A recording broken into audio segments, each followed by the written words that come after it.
ইনশাআল্লাহ। আমরা চাচ্ছি যেন গুচ্ছ এবং কৃষিগুচ্ছ ভর্তি পরীক্ষাটা বহাল থাকে। এখন পর্যন্ত 4 বছর ধরে গুচ্ছ পরীক্ষা এবং 5 বছর ধরে কৃষিগুচ্ছ পরীক্ষাটা হচ্ছিল। তো এই বছর আমরা চাচ্ছি যেন গুচ্ছ এবং কৃষিগুচ্ছ ভর্তি পরীক্ষাটা আগের মতনই বহাল থাকে। জগন্নাথ তো বের হয়ে গেছে, এটার জন্য কি তোমাদের ক্ষোভ আছে? জি, ক্ষোভ বলতে জগন্নাথ যে কাজটা করছে সেটা যদি আমাদেরকে 1 বছর আগেই অবগত করতো তাহলে হয়তো আমরা আজকে আসতাম না। কারণ আমরা জগন্নাথ যে কাজটা করছে মাত্র 10 দিন আগে ওনারা একটা সার্কুলার প্রকাশিত করছে, সেখানে বলছে যে ওনারা গুচ্ছ ভর্তি পরীক্ষা থেকে আলাদা হয়ে যাবে।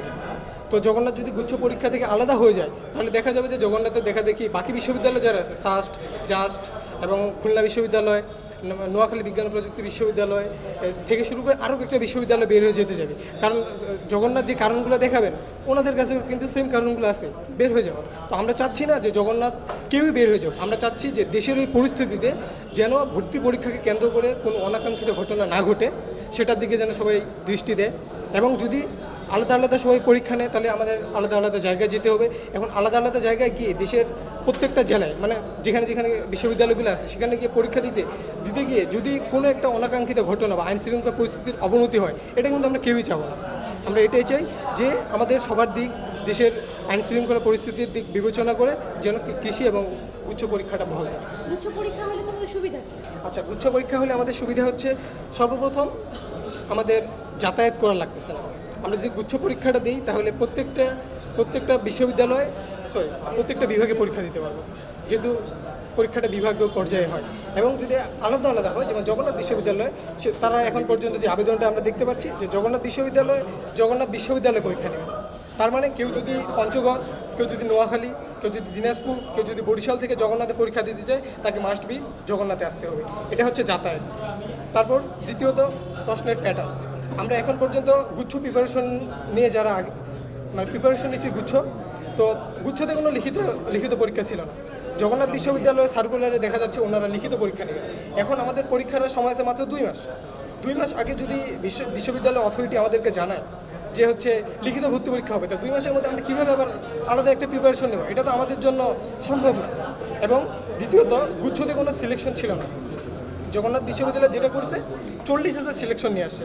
এখন 40,000 সিলেকশন যদি করে তো দেখা যায় এবার জিপিএ 5 প্রাপ্ত শিক্ষার্থী হচ্ছে আপনার 1,42,000-এর মতো। তাহলে যারা জিপিএ 5 পেয়েছে, যদি প্রত্যেকটা বিভাগ থেকে দেখা যায় যে বিজ্ঞান বিভাগ থেকে 80,000-এর মতো জিপিএ 5, তো দেখা যাচ্ছে জিপিএ 5 পেয়েও অনেক শিক্ষার্থী জগন্নাথ বিশ্ববিদ্যালয়ে ভর্তি পরীক্ষা বসতে পারবে না। এটা তো আমাদের জন্য একেবারেই কাম্য নয়। অনেকের সাথে এটা একেবারে বৈষম্যের সৃষ্টি। আবার দেশের আইনশৃঙ্খলা পরিস্থিতির কথা আমি বলছি যে এই পরিস্থিতিতে মন্ত্রণালয় থেকে আমাদের অবগত করেছেন যে ওনারা এই ব্যাপারে পজিটিভ এবং চান যে যেন গুচ্ছ এবং কৃষিগুচ্ছ ভর্তি পরীক্ষা থাকুক। কারণ এটাকে নিয়ে আবার একটা অনাকাঙ্ক্ষিত ঘটনা ঘটুক, এটা কেউই চায় না। আচ্ছা, এখন তোমরা কার কাছে স্মারকলিপি প্রকাশ করবে? আচ্ছা, আমরা স্মারকলিপি এখন পর্যন্ত সর্বপ্রথম আমরা শুরু করছি ইউজিসি চেয়ারম্যান স্যারকে দিয়ে।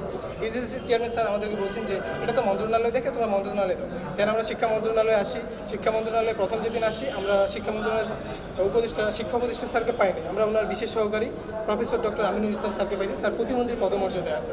স্যারকে আমরা আমাদের স্মারকলিপি প্রদান করছি। স্মারকলিপি প্রদানকালে আমরা জগন্নাথ বিশ্ববিদ্যালয় সার্কুলারের কথাটা বলছিলাম। স্যার আমাদেরকে বলছিলেন যে এই ব্যাপারে এখন পর্যন্ত শিক্ষা মন্ত্রণালয় বা ইউজিসি কেউ অবগত না। মানে জগন্নাথ শিক্ষা মন্ত্রণালয়কে না জানায় সার্কুলারটা প্রকাশ করছে। এখন তার 3 দিনের মধ্যে স্যার একটা ইমার্জেন্সি মিটিং কল করছে এবং মিটিংয়ের মধ্যেও স্যার আমাদের যে স্মারকলিপি প্রদান শিক্ষার্থীরা যেটা চাচ্ছে এটা দিয়ে শুরু করছে। স্যার নিজেই আমাকে বলছে আজকের মিটিংই শুরু হয়েছে তোমার প্রদানকৃত স্মারকলিপি দিয়ে। তো স্যার যেহেতু স্মারকলিপি দিয়ে শুরু করছেন তার মানে শিক্ষা মন্ত্রণালয় থেকে এটাই চাচ্ছে যে গুচ্ছ এবং কৃষিগুচ্ছ ভর্তি পরীক্ষা বহাল থাকুক। এবং আমি ডেলি ক্যাম্পাসে এটা নিয়ে নিউজ দেখছি একটা, এবং জাগো নিউজ 24 ঢাকা এটাকে নিয়ে দেখছি আরও কয়েকটা মানে প্রিন্ট মিডিয়া যারা। আজকে আমরা আসছিলাম শিক্ষা উপদেষ্টা স্যারের সাথে দেখা করতে। শিক্ষা উপদেষ্টা স্যারকে একটু আগেই দিলাম। তো স্যার আমাদেরকে বললো যে স্যার অলরেডি একটা নোটিশ সবাইকে দিয়ে দিয়েছেন, যেটা ভিসি স্যারদেরকে প্রোভাইড করা হবে যে গুচ্ছ এবং কৃষিগুচ্ছ ভর্তি পরীক্ষার জন্য বহাল থাকে। কিন্তু এই সময়ে 12টার দিক থেকে আমরা দেখতেছি যে জগন্নাথ যে আলাদা একটা সার্কুলার দিছিল, সেই সার্কুলারে বিস্তারিত সার্কুলার প্রকাশ করা হয়েছে ওনাদের ওয়েবসাইট থেকে।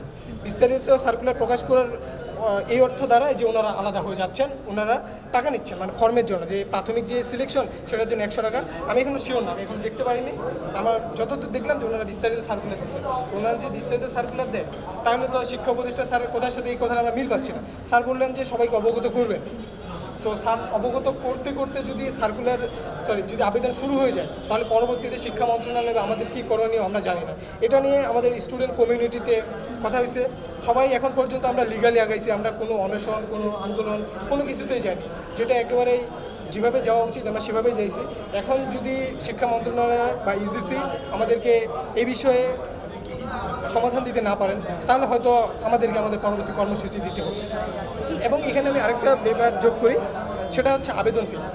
প্রত্যেকটা বিশ্ববিদ্যালয় যদি আলাদা আলাদা আবেদন ফি নেয় তাহলে কিন্তু একটা মধ্যবিত্ত নিম্ন মধ্যবিত্ত বাবার পক্ষে আবেদন ফি এবং যাতায়াত ফি সহ মিনিমাম যদি খরচ হয়, ও যদি গুচ্ছ 24টার মধ্যে 10টাতেও দেয়, মানে আপনি তো শিওর না যে আপনি কোনো চান্স পাচ্ছেন, আপনাকে আবেদন করতে হবে, তাও দেখা যাচ্ছে আবেদন থেকে শুরু করে সব কিছু মিলে 20 থেকে 30,000 টাকা খরচ হয়, যেটা আমার গুচ্ছ প্রক্রিয়াতে আমি 1500 টাকা দিয়ে আবেদন করতে পারতাম এবং পরবর্তীতে হয়তো 500 টাকা দিয়ে আমি যেখানে যেখানে ভর্তি হতে চাই, যেখানে যে সাবজেক্ট নিয়ে পড়তে চাই, 500 টাকা দিয়ে আবেদন করতে দেখা যায় 4 থেকে 5,000-এর মধ্যে আমার হয়ে যেত, সেখানে লাগতেছে এখানে 20 থেকে 25,000 টাকা।